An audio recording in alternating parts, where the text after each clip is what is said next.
Imam Abdullah ibn Mubarak, rahimahullah, he said that إذا وصف لرجل له علم الأولين والآخرين. Look at this kalam, wallah, you'll be amazed. Abdullah ibn Mubarak, look what he said. Abdullah ibn Mubarak said, if I was told a man has the knowledge of the first person who was created to the last person, he's gained all that knowledge, he has it with him. I was told, لا أتأسف على فوت لقائي. I will never be saddened by missing his. I will never be saddened by not meeting him. This man has the knowledge of the whole world, basically. Everything that was and he has all of that knowledge combined in his chest. If I was told I missed that person, I never saw him, I wouldn't be saddened of missing him. وإذا سمعت رجلا, but if I heard a man له أدب, he has manners of him, أدب النفس, أتمنى لقاءه, I wish I could meet him. وأتأسف على فواته, and I will be saddened by not seeing that type of person. Because what you gain from a person who has manners is bigger than what you gain from a person who has just knowledge by itself. Now the question that arises itself, which is كيف نتحلى بالأدب.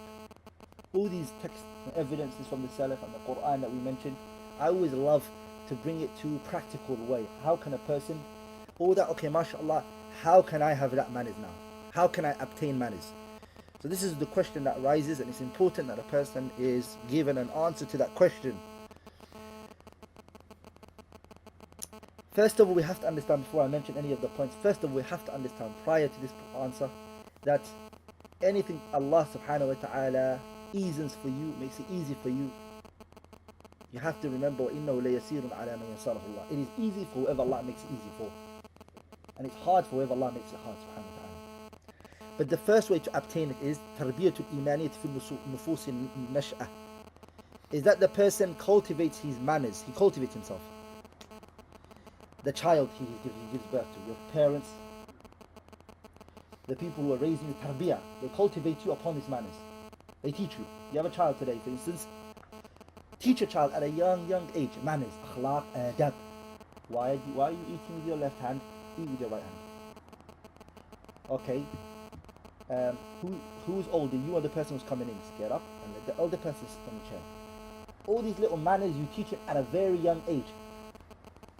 You see, so that's why, well, al-asaf al-shadid, one of the saddest things is that you find some people who, because they didn't have these manners when they were young, when they grow old, it's hard for them to act upon it. It's very hard. And remember, learning something when you are young is like carving into a rock. And trying to learn something when you are old is trying to write in water. العلم في الصغر كالنقش على الحجر والعلم في الكبر كالكتابة على الماء. That's what the scholars say. Anything you want to learn when you're old, it's hard. Because all your life you never was like that. It's hard. It's not that you can't do it, but it's hard. Trying to learn something when you're very young, it's very easy. You're able to be plugged, pulled and pushed and shoved around, and you see.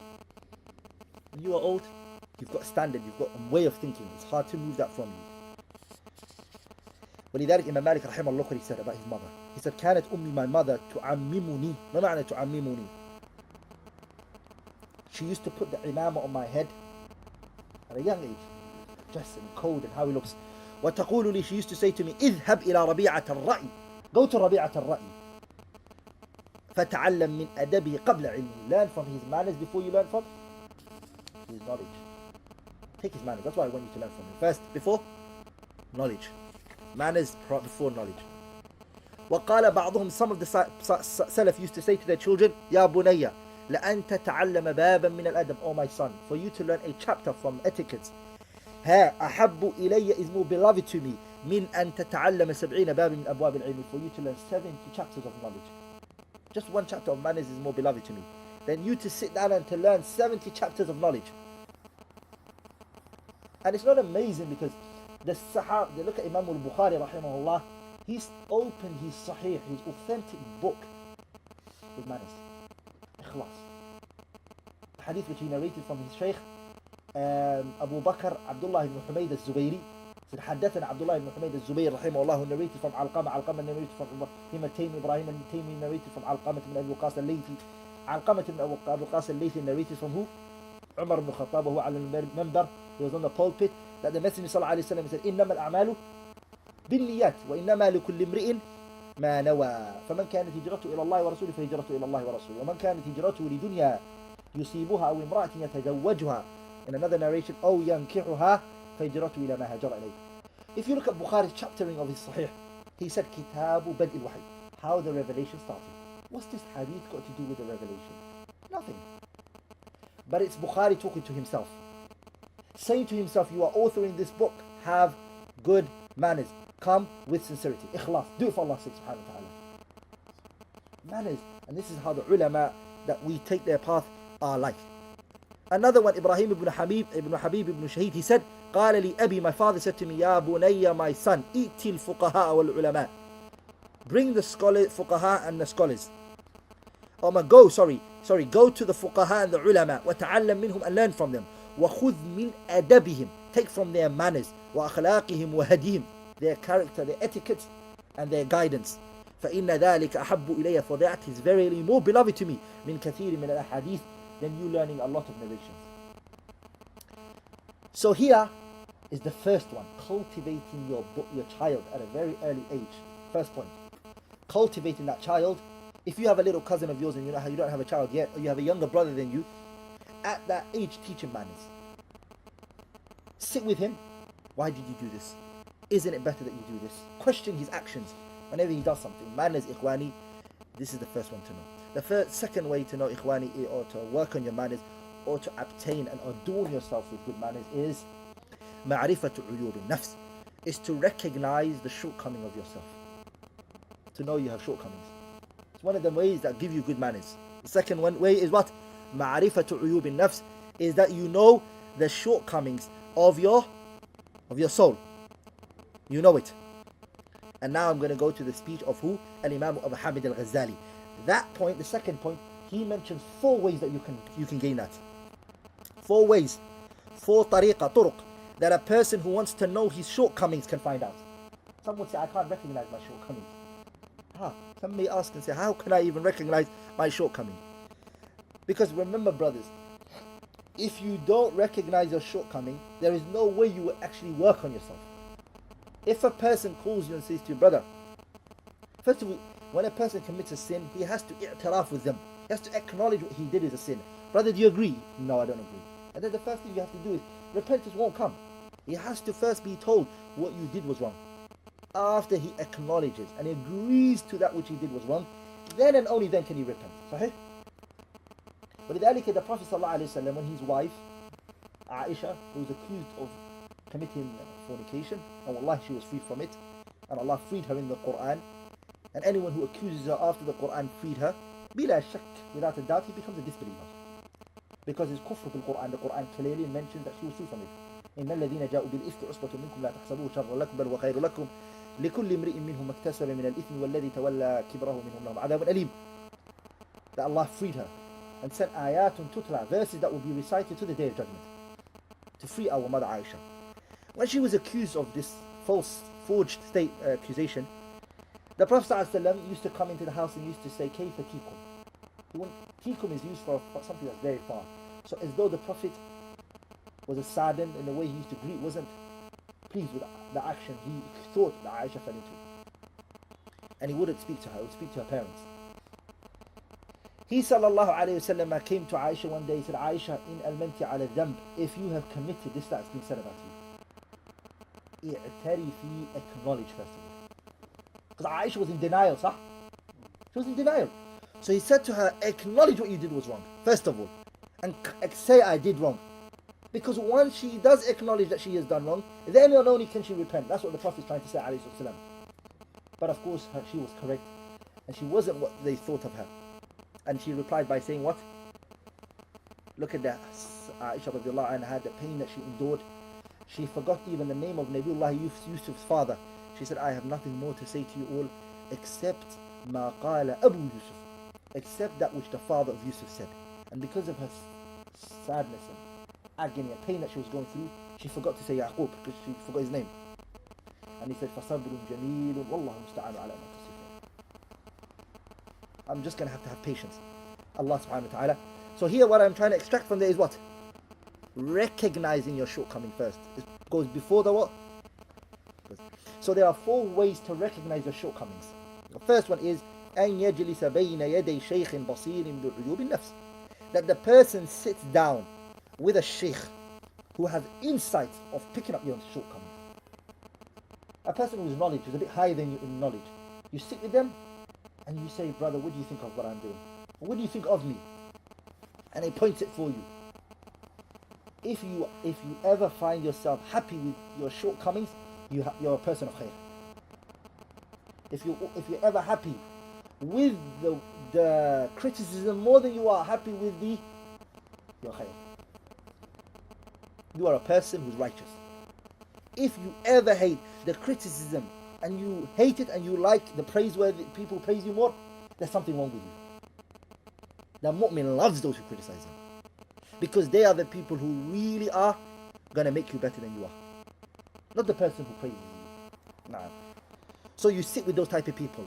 مطلع على خفايا الآفات. He will pick up small little things about you that other people won't pick up, and that will mold you into a better person and come out to be a better individual. The second way is you take a friend who's truthful. أن يطلب الصديق صدوقا. You find a truthful friend who will not lie to you. Who will not lie to you, will tell you the truth. ولذلك عمر بن الخطاب, what did he used to say? رحم الله امرئ, may Allah have mercy upon a person, أهدى إلي عيوبي, who gifted me my shortcomings. May Allah have mercy upon that person. Gifted me, not just told me it, but gifted me my shortcomings. Say, look, this is what you did, and this is how you fell into a mistake.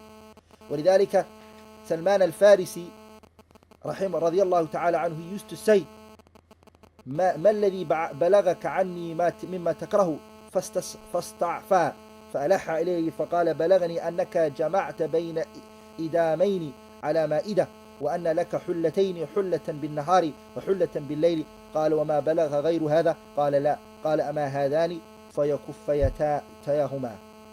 So Salman al-Farisi was told, a man came up to him and told him, I have shortcomings that I've seen in you. He said, what are the shortcomings that you have of me? He said the first one is, you on the plate you divide the food into 2. You have two types of food on your plate. The second one is, there's a garment you wear in the afternoon, in the morning and in the afternoon, and in the evening and night you wear in another garment. That's the 2.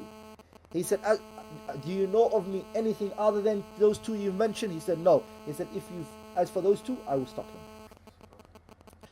So even that they loved.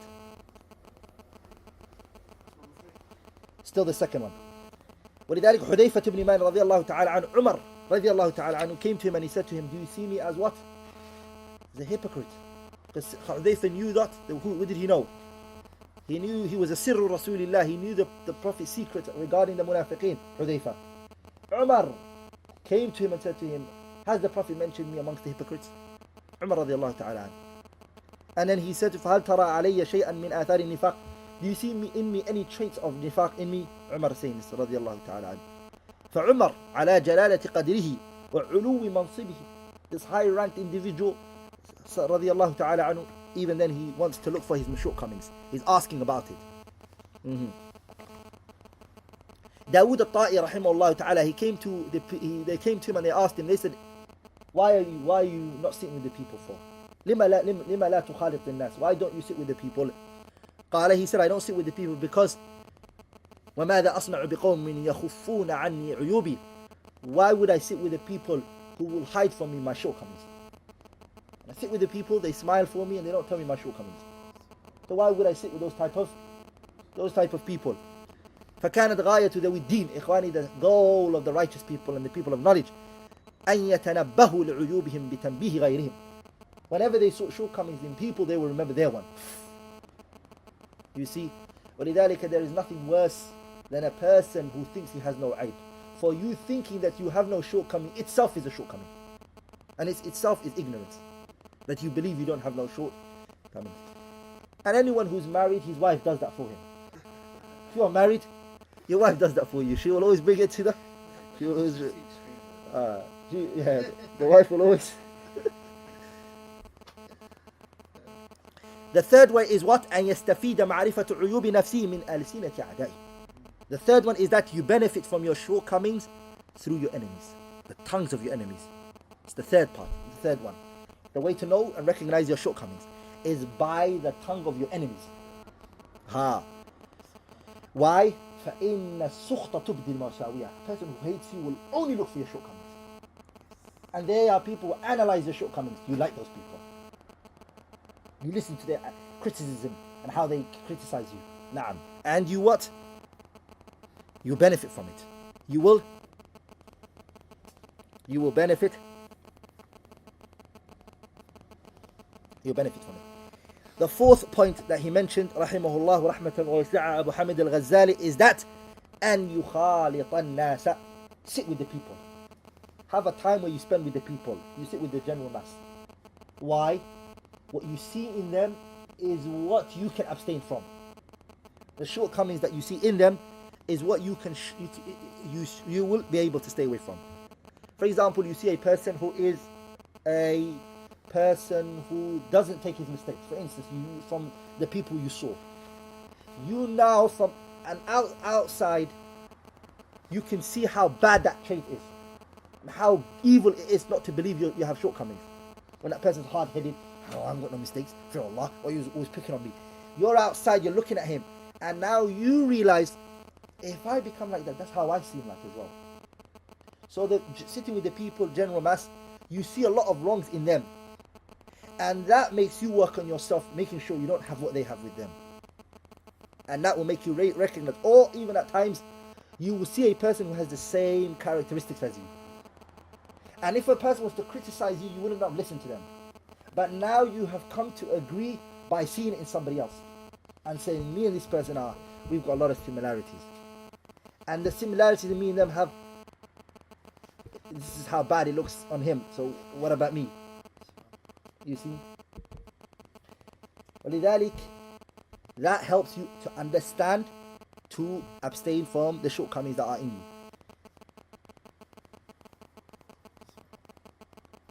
Isa alayhi salam, they came up to him and they said to him, Man addabaka, who managed you? Who taught you manners? قال, he then said, ما أدبني أحد, nobody taught me manners. Isa alayhi salam said this, ولكني رأيت جهل الجاهل, but I saw the ignorance of the ignorant ones. شينا, I saw it to be what? A low characteristics. فاجتنبته, and I stayed away from it. I saw the ignorant ones, how they seem like in public. And from there I started to stay away from those things. I mean, every shortcomings I saw in the people, it made me mold myself and say, whoa, I need to stay away from that as well. Oh, I shouldn't be like this as well. Isa alayhi salam, they narrated that he said that. So, these four are the four ways to recognize what? Your own shortcomings. Don't ever hate a person who criticizes you. Don't ever hate a person who criticizes you. Like him. And take his advice what? Take his criticism what? Serious. And work on yourself. Naam. So we're on the second, remember? The first one was what? To cultivate the child upon good manners. The second one was your shortcoming. You're recognizing your own shortcomings. The third one, our in, which is مصاحبة أهل الأدب والسلوك النظيف. The third one is what? To befriend people of manners. This is one of the ways to have good manners. You hang around with people who have manners, whose characteristics is good. And remember, you are what your friend is. The Arabs, they used to say, show me his friends and I will tell you who he is. I don't need to see him. Don't tell me who he is. Just show me these friends and I can say this person and this, they're friends. You see? ولذلك the Prophet ﷺ summarized in a hadith where he said, المرء على دين خليله, a person is of the religion of his friend. فلينظر أحدكم من يخالله. So one of you look at who he befriends. It is impossible. ومن المستحيل, it is impossible at all, that you are a person of أخلاق طيب, and you have علم الرسوخ, and you are a person of good manners, and you're able to sit with people who are low. It doesn't work. It can't work. You have that state, you're that righteous, and then you want to sit with alcoholics. مستحيل والله. النقيضان لا يجتمعان. Two opposites cannot come together. So when we see you sit with him, we won't take your seemingly good characteristics or the good righteousness that you are claiming. We will judge you by who you chose to sit with. That's how the reality of the matter is. So the people who you sit with, ikhwani, has an effect on you. You can claim as much as you want. Wallahi, I don't, mashallah, they don't have any effect on me. And that with the reality is you lying to yourself. If you look at, and you brothers know more than I do, if you look at the majority of the people who call to ask you questions and say, oh, I'm suffering and I have problems, and you know what, email them back or reply back to them by saying to them, who are your friends? What type of people do you hang around with? And you will realize their biggest problem is their friends. قال الله تعالى, Allah said in the Quran, وَيَوْمَ يَعَضُّ الظَّالِمُ عَلَى يَدَيْهِ يَقُولُ يَا لَيْتَنِي اتَّخَذْتُ مَعَ الرَّسُولِ سَبِيلًا يَا وَيْلَتَى لَيْتَنِي لَمْ أَتَّخِذْ فُلَانًا خَلِيلًا لَقَدْ أَضَلَّنِي عَنِ الذِّكْرِ بَعْدَ إِذْ جَاءَنِي وَكَانَ الشَّيْطَانُ لِلْإِنسَانِ خَذُولًا. Allah is referring in this ayah, Allah speaks so strong Azza wa Jal. What does he say? The day where the person will take all his fingers and his hands in his mouth. وَيَوْمَ يَعَضُّ الظَّالِمُ عَلَى يَدَيْهِ. It's not anamil. Anamil means finger this much. Usbu' means all of it. Allah said yadayh, his hands. He puts it in his mouth. He tries to squeeze it into his mouth. Why? The agony and pain. Why did I befriend this person? Why? قَدْ أَضَلَّنِي عَنِ الذِّكْرِ. He diverted me from the remembrance of Allah. I could have hung around with this person and that person and that person. So the day of judgment, the person will regret the people he befriended. And because of the pressure and the agony and what's on him, he will start to bite on his whole hand. He will put his whole hand in his mouth. And all of this is because the pressure that's on him. Because he'll be questioned. Nah, evil person. He didn't befriend. Surah Al-Furqan. Inshallah. Face Allah, Surah Al-Furqan. He befriended evil people. And because he befriended evil people, what did he do? Today he's regretting it. Why is he regretting it? He wanted to do good things. He wanted to act upon righteousness, but because his friends told him not to do it, and they turned him away from a lot of good that he wanted to do, he's now regretting it. Allah told us in the Quran, Al-Akhilla, the day of judgment, friends. بَعْضُهُمْ لِبَعْضٍ عَدُوٌ. They are enemies for each other, the day of judgment. Except who? إِلَّا الْمُتَّقُونَ. Except the people who were friends upon righteousness. If you and I were friends because of taqwa, piety, no race, no color, no other reasons, just piety brought you and I together, that day we are both going to be people who are going to love one another. As Allah subhanahu wa ta'ala said in the Quran. So be choosing your friends very wisely.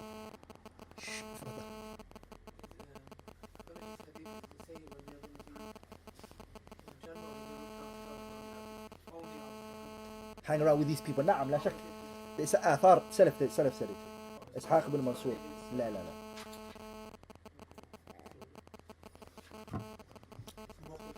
نعم اسمه. So here Shu'ayb ibn Harb, look what he said. قال لي شعبة ibn Hajjaj. Shu'ayb ibn Harb said, Shu'bah ibn Hajjaj said to him, عقولنا قليلة. Our intellect is little.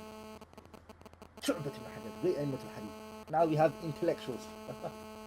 All the religion, ahkam of the Sharia, he wants to question it. His brain, he thinks, is more intellectual than the Nusus al-Wahiyyin, the Kitab and the Sunnah. Inna lillahi wa inna ilayhi raji'un. رحم الله امرئ عرف قدر نفسه فوقف عند حده. May Allah have mercy upon a person who recognizes his position and he stands where he should stand.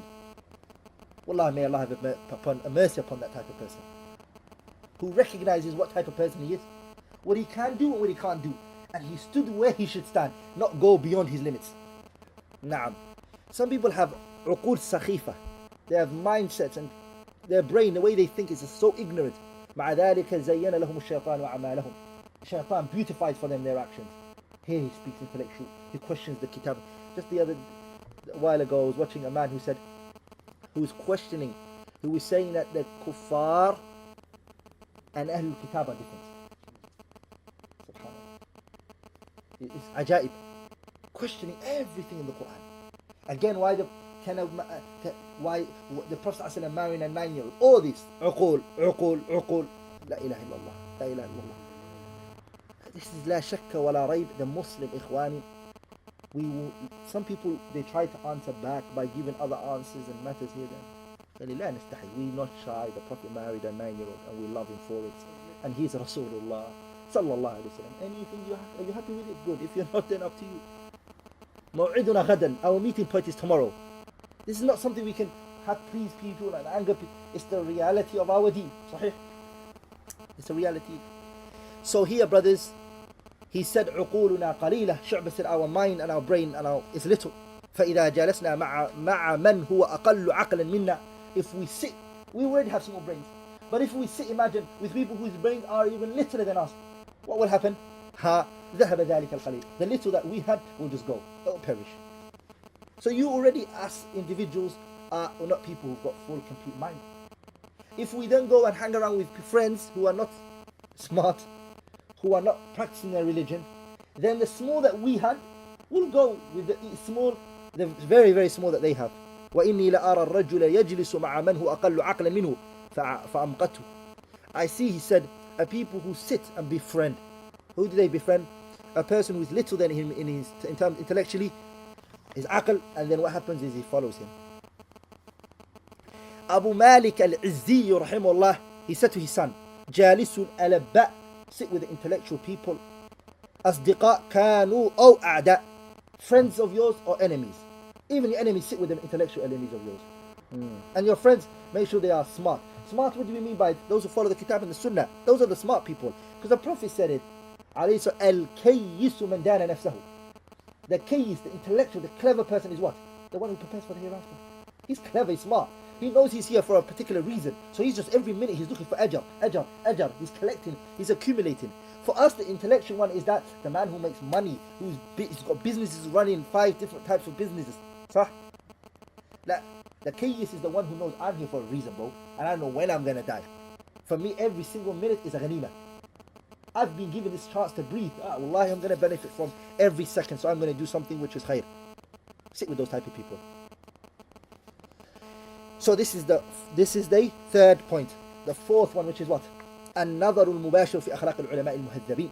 الله أكبر. إخواني, look at the characteristics and the adab, the manners of the scholars. If the people are disconnected from the scholars, they don't come out with good. Read the biography of the ulama al-kibar. Wallahi ولذلك, because of that, the fourth one, which is النظر المباشر, to look directly into the manners of the scholars. I always, wallahi, give my time to read the Sirah Alam al-Nubala. I always read it. There it is. Right in front of me. I don't even put it to the side, my library. Right in front of me, I place it right there. I go and I get a volume from it.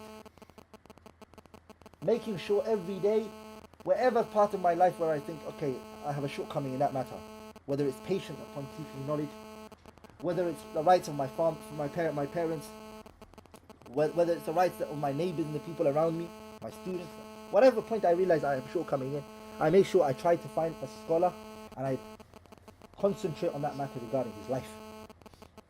And that path, brothers, is طرق نافعة جدا. It's very beneficial.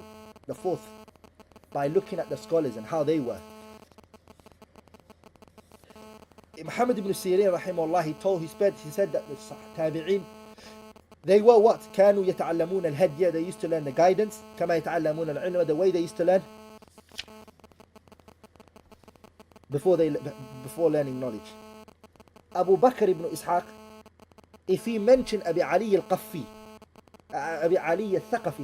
he used to say ذاك عقل, this man's brain, مأخوذ, he took it from the Sahabas and the Tabi'in. He copied them. He imitated them in terms of manners. So here, brothers, by making sure you read the pious predecessors' life, and the ulama, sitting with people of knowledge, people who have real knowledge, have understanding, you learn manners from them. Sitting with the people of the aswaq, the people of the streets, you don't learn manners from them. Reading their books, you don't learn manners from them. You see? But reading the Tabi'in, you learn. Wuhayb ibn Munabbih, look at this kalam. They said to him, هل يجد حلاوة الإيمان? Does he find the sweetness of Iman? The person who doesn't sin. Allahu Akbar, look at this kalam. And he said, no, not even if he thinks about doing a sin. They said to him, does the person who commits a sin, does he find the sweetness of Iman? Has he found the sweetness of Iman? He said, no, not even if he thinks of doing a sin. I was very confused when I read this kalam, reading from the kitab Sir Alam Nubala. I said, subhanallah, who on earth does not think of sometimes doing something wrong? He might get angry with somebody and say, I'm going to punch this guy's face in. Sahih? He gets angry. Oh, I'm going to lie here. So it's darura and give himself shubuhat and himself. Who doesn't think of doing something wrong? But what he was referring to is whilst he's thinking of doing the evil. At the time he is doing the sin, or at the time he is thinking of doing it, he hasn't tasted the sweetness of Iman. The sweetness of Iman isn't with him. So what I mean by that is the Salaf, Ridwanullahi alayhim ajma'in, they were a creation. Allah created subhanahu wa ta'ala. Who ikhwani, it amazes me when I read Muhammad ibn Sirina's life. Wallahi, one thing I was amazed about him. He said he became bankrupt, Muhammad ibn Sirin. And he went into debt. And then he said to his students, he said to them, I know why I'm in debt. He said, Allah is punishing me for something I did. And what is it? He said, I said to a man once, yeah, muflis, oh you bankrupt. And Allah now made me and put me to death. That story didn't amaze me just like that. What amazes me, he actually knew, as Zahabi said after that on the footnote, he actually knew what sin he was being held accountable for. For us, like, which one is it? Is it the one we just a couple of seconds ago? Was it the one we done minutes ago? Was it the one we done hours ago? Or was it the one we done days ago? Which one we're being held accountable for, sir? But because their sins are very little, they knew where the problem was coming to them from. Us is another issue. 5 is increasing in your dua. Always asking Allah to give you good akhlaq. The Prophet ﷺ used to start and he used to open his salah with salatul qiyam, his qiyamul layl.